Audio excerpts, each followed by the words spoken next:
G7 pede pausa humanitária na faixa de Gaza, mas não menciona cessar-fogo ao final da reunião do bloco. E você vai ver também. Exército israelense afirma que a guerra chega à sua terceira e mais complexa fase. No Brasil, o governo federal avalia a possibilidade de pedir uma revisão da meta fiscal zero em 2024. Enel descumpre prazo e 11 mil imóveis seguem sem energia na Grande São Paulo desde o temporal de sexta-feira. E ainda, relatório da Organização Meteorológica Mundial aponta que El Niño deve durar ao menos até abril de 2024, com novos recordes de temperaturas. Essas e outras notícias você confere a partir de agora. Olá, boa tarde para você. Seja muito bem-vindo a essa edição. Nós estamos ao vivo, 1h04 pelo horário de Brasília. E vamos juntos então conferir o que é notícia no Brasil e no mundo nesta quarta-feira. A guerra entre Israel e Hamas entra no segundo mês sem sinais de trégua. Você confere agora imagens captadas pela nossa equipe de produção que mostra há praticamente pouco mais de uma hora atrás. Você confere imagens da faixa de Gaza. Dá para ver que os bombardeios continuam intensos ali pela região. Eles estão praticamente cercando esse território. A gente traz para você também um balanço com as mortes. Mais de 11.728 pessoas perderam a vida. Cerca de 10.569 palestinos e 1.400 israelenses. O exército de Israel e os integrantes do movimento islamita Hamas combatiam nesta quarta-feira no centro da cidade de Gaza, ao norte do território cercado. Ainda não há esperança de trégua para centenas de milhares de palestinos encurralados pelo conflito e vítimas de uma situação humanitária desesperadora. Israel prometeu aniquilar o Hamas em represália ao violento ataque contra seu território em 7 de outubro, que deixou 1.400 mortos, a maioria civis. O grupo islamita, considerado terrorista por Estados Unidos, União Europeia e Israel, mantém mais de 240 reféns sequestrados no dia do ataque e levados para Gaza. Desde então, o exército israelense bombardeia a faixa de Gaza diariamente, apesar dos pedidos de trégua da comunidade internacional. No momento, os soldados do país estão no coração da cidade de Gaza. Do lado palestino, pelo menos 10.569 pessoas morreram nos bombardeios israelenses, segundo o Ministério da Saúde da faixa de Gaza.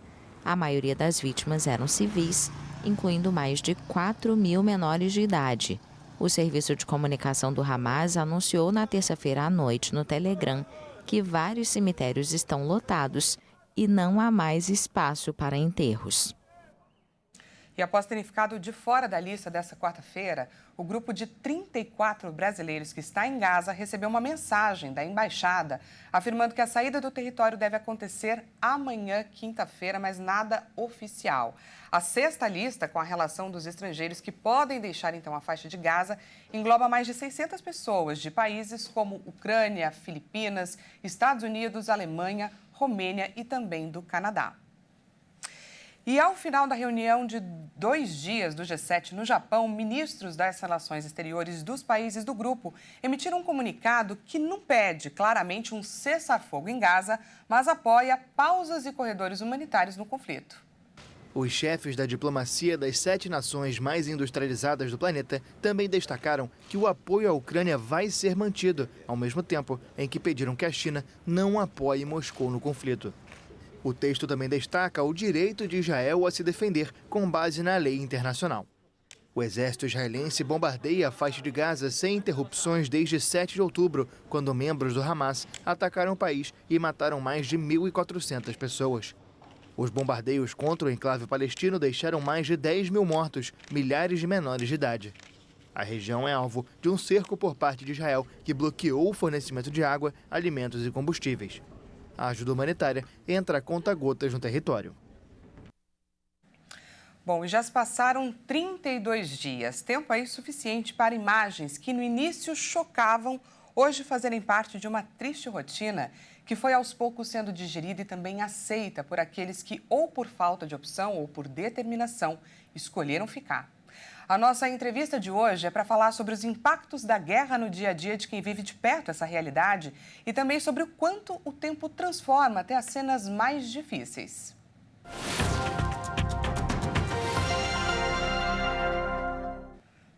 Nós vamos receber agora a brasileira Fernanda Rosochansky, que mora em Kiryat Ono. É uma cidade que fica a meia hora de Tel Aviv, que é a capital de Israel, há 7 anos. Boa tarde, Fernanda. Seja muito bem-vinda e fala pra gente qual é o horário que está por aí. Agora, 1h08 aqui no Brasil. Boa tarde, Daniela. São 18h08 no momento. Nós estamos a 5 horas para frente. Bom, gente, a Fernanda, ela é fisioterapeuta, ela é mãe de 3 filhos. Um tem 23, outro tem 21 e outro 9 anos de idade. Fernanda, eu queria que você nos contasse o que mudou nesse 1 mês de guerra. Compara pra gente as diferenças entre a sua rotina no dia 7 de outubro para hoje, 8 de novembro, com relação ao trabalho, à escola ou faculdade dos filhos. Meu filho mais novo, assim que iniciou toda essa guerra, a primeira semana não teve nenhuma escola, tudo fechado, todas as lojas, etc., estava tudo fechado na primeira semana. Meu filho mais velho não é reservista, então ele não foi chamado para o exército, mas então o trabalho estava parado e tudo mais, ele é técnico de basquete. E o meu segundo filho, ele serve hoje na Marinha de Israel, mas ele serve na base central, que é em Tel Aviv. Só que ele tinha finais de semana que ele descansava, né? E eles faziam uma rotação de quem ia dormir nos finais de semana, mas... e durante a semana, mas agora, desde o dia 7, ele vai todos os dias, e tem dia que ele dorme mais durante a semana, depende como é que funciona. O meu mais novo, que estava sem escola, na segunda semana eles passaram a ter aula via internet, e depois começaram um esquema híbrido, ou seja, era 2 dias da escola com menos horas, e os outros dias era via internet. E essa semana que eles decidiram todos os dias irem para a escola, mas por menos horas, eles chegam mais tarde, saem mais cedo. E o meu trabalho, que é uma instituição de deficientes físicos e mentais, não tem abrigo para todos os 72. Então, eles diminuíram essas pessoas que ficam lá, e também a própria equipe que trabalha foi diminuída, porque não tem espaço de seguro caso toque uma sirene, caso aconteça alguma coisa. E, Fernanda, você estava falando agora há pouquíssimo tempo com a nossa produção e relatando, né? Você tem um filho que é adotivo, né? Um filho de coração, que está servindo na guerra, e você estava até agora há pouco sem notícias sobre ele, é isso? Tá. Ele, no dia 7, foi o final de semana que ele tinha livre, que ele veio passar o Shabat em casa, né? Sexta e sábado. O Shabat é o dia sagrado para os judeus. Então ele estava em casa. Eu acordei no momento porque era 6h30 da manhã, porque o meu alarme de bombardeios do telefone começou a apitar e não parava. Eu acordei às 6h30. Quando era 7h30 da manhã, tocou-se a sirene na minha cidade. Todos foram acordados, que estava todo mundo em casa. E em seguida, no meio da manhã, já chamaram ele, e já por volta do meio-dia o sargento dele veio buscar, e desde o dia 7 de outubro eu não tinha falado com ele, só fiquei sabendo notícias deles 2 semanas depois, sem nenhuma notícia dele. Fiquei sabendo notícias dele devido a uma mobilização de amigos de uma amiga minha do trabalho, que fizeram questão de encontrar ele de alguma forma e me dar notícias falando que ele estava bem. Ele tinha ido inicialmente para o norte, e depois ele estava já em Gaza. E hoje, graças a Deus, ele conseguiu falar com meu filho mais velho, que é o amigo dele desde a escola, e ele me mandou mensagem também falando que estava bem. Ele estava em Gaza, mas ele está bem, graças a Deus. Notícia que com certeza reconforta, né, o seu coração diante de tanta notícia ruim, de tanta tragédia. A gente traz agora, Com certeza. para você que nos assiste, imagens que a Fernanda enviou para a nossa equipe de produção de quando um míssil atingiu a rua onde ela mora, praticamente 100 metros, não é, da sua residência. Conta pra gente, Fernanda, sobre esse episódio que foi no dia 28 de outubro, certo? E como que está o seu psicológico nesse um mês de conflito? Esse episódio foi, assim, realmente assustador, né? Eu tinha acabado de subir, fazia uns 15 minutos que eu tinha subido em casa com meu filho mais novo e andado com as minhas cachorras, e o meu filho mais velho tinha vindo buscar o meu segundo para levar ele para a base. E 15 minutos. E aí, depois disso, cheguei em casa, estava aqui tranquila, de repente tocou a sirene, eu e meu filho mais novo entramos no quarto seguro, né? E de repente eu liguei para o meu filho mais velho, que eu sabia que ele estava na rua, eu liguei para ele e ele me falou: nossa, mãe, tem muito míssil, porque eles estavam na rua, então ele teve que se.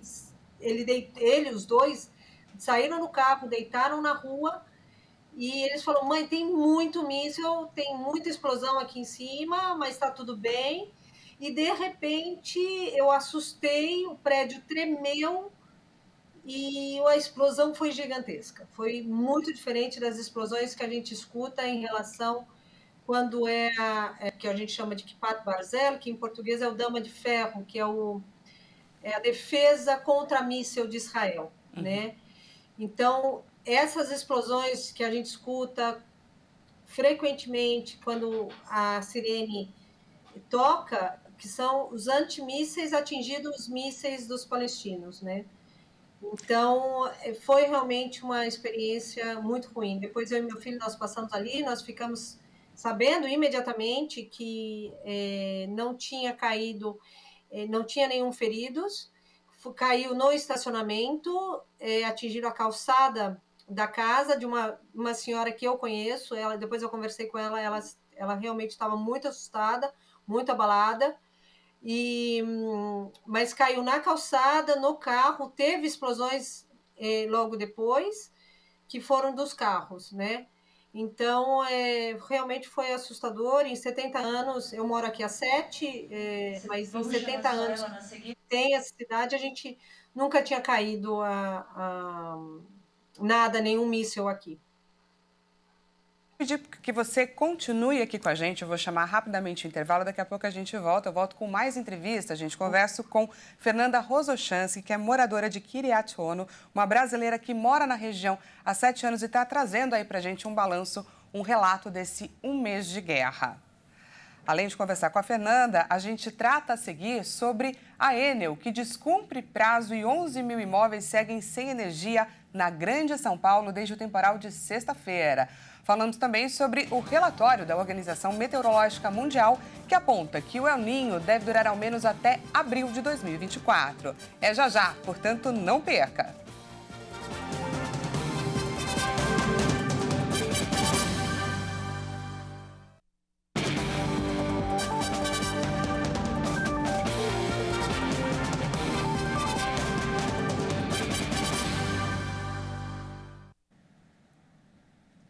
Seja bem-vindo mais uma vez. Nós estamos de volta e ao vivo, 1h19 pelo horário de Brasília.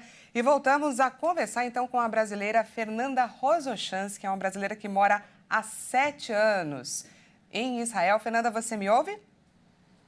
Ouço, sim. Fernanda, continuando aqui a nossa entrevista, gostaria só que para finalizar, a gente aqui desse outro lado do mundo, a gente tem, é claro, a expectativa de que essa guerra logo chegue ao fim. Mas para vocês que estão aí, qual é a expectativa? Como que vocês avaliam, por exemplo, esse contra-ataque israelense? Como necessário ou como desproporcional?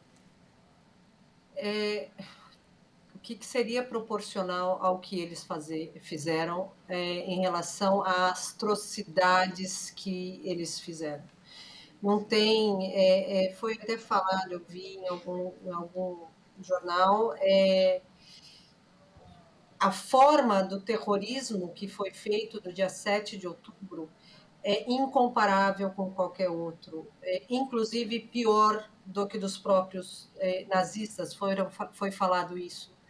Porque os terroristas, eles estavam cara a cara com as pessoas inocentes, crianças, idosos, homens, mulheres, judeus, não judeus, israelenses, árabes, tailandeses, porque, não me engano, tem 5 tailandeses nas mãos dos terroristas. Então, assim, foi uma atrocidade absurda, a dor é imensa. Nós temos retratos, eu vou no caminho da escola do meu filho, tem retratos dos sequestrados, né? Então, a gente, além de rezas, a gente realmente espera que o Hamas realmente seja eliminado, porque o Hamas, é importante ressaltar que o Hamas é um grupo terrorista que a maior parte dele está concentrada em Gaza, mas existem sementes por todo o mundo. E eles conseguiram, inclusive, por exemplo, uma coisa que me doeu foi ver a passeata de São Paulo, as pessoas com camiseta do Hamas, apoiando um grupo terrorista. E eu acredito que as pessoas não têm discernimento do que é o Hamas e o que é o povo palestino, porque o povo palestino também sofre na mão do Hamas. Por que tem tantos mortos na Palestina com os ataques de Israel? Porque todos eles são feitos de escudos humanos pelo Hamas. Eles estão protegendo o grupo Hamas. Existe 500 quilômetros de túnel que eles já falaram, os túneis são para proteger o Hamas, os terroristas. E os grandes chefes do Hamas, eles falaram assim, a população palestina é preocupação da ONU e de Israel. Ou seja, eles não estão nem aí para o povo palestino. Por que não existe morte em Israel tanto quanto?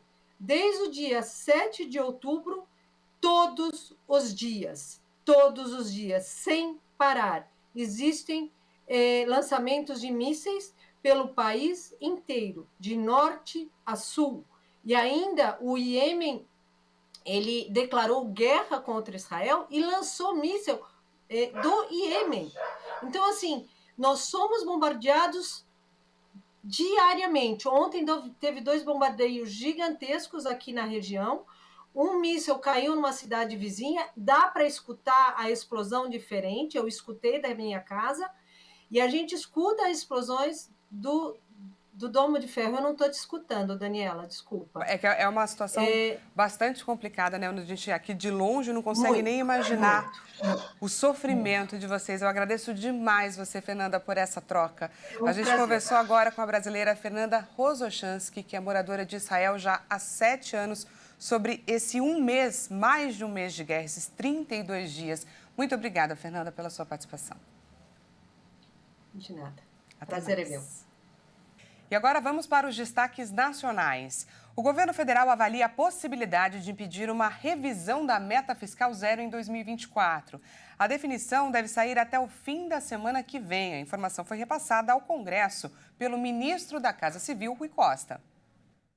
Apesar de ter concordado em adiar a definição sobre uma possível revisão da meta fiscal, o governo Lula vai reavaliar o cenário ao longo da próxima semana e pode bater o martelo antes do dia 17. A informação foi repassada ao Congresso pelo ministro da Casa Civil, Rui Costa. Ele se reuniu ontem, no fim do dia, com o relator da Lei de Diretrizes Orçamentárias, o deputado federal Danilo Forte, após a aprovação de parecer preliminar da LDO na Comissão Mista de Orçamento. O texto preliminar foi analisado sem alteração da meta fiscal zero. A expectativa é de que o texto final seja votado na semana de 20 de novembro. O projeto serve de base para a elaboração da lei orçamentária anual. O prazo pedido pelo ministro vai funcionar como uma última alternativa antes de abandonar em definitivo a meta de déficit zero. Essa proposta de revisão caminha junto com a perspectiva da equipe econômica que negocia a aprovação de medidas no Congresso capazes de engordar a arrecadação. O resultado dessas votações pode apontar a necessidade ou não de alterar a meta. O presidente da Enel, Max Lins, disse nesta quarta-feira que 11 mil imóveis da Grande São Paulo ainda estão sem energia desde o temporal de sexta-feira. A empresa, que havia prometido que o fornecimento seria restabelecido até essa terça-feira, à noite de ontem, informou que espera conseguir agora terminar os trabalhos até o final dessa quarta-feira. A Enel, responsável pelo fornecimento de energia na região metropolitana de São Paulo, disse ser impossível prever o prazo de restauração da rede de fornecimento de energia elétrica na Grande São Paulo. A companhia havia se comprometido a resolver os problemas causados pela tempestade de sexta-feira até terça-feira. A empresa garantiu apenas que os funcionários trabalham incessantemente para retomar a energia o quanto antes. A Enel informou que a rede elétrica sofreu fortemente os efeitos da tempestade. A falta de energia pelo 5º dia seguido gerou protesto na cidade de São Paulo. A manifestação começou na tarde de terça-feira e dezenas de policiais foram designados ao local para conter o tumulto. Um policial militar foi atingido por um tiro na perna durante o protesto. Isso na comunidade de Paraisópolis, na zona sul da cidade de São Paulo.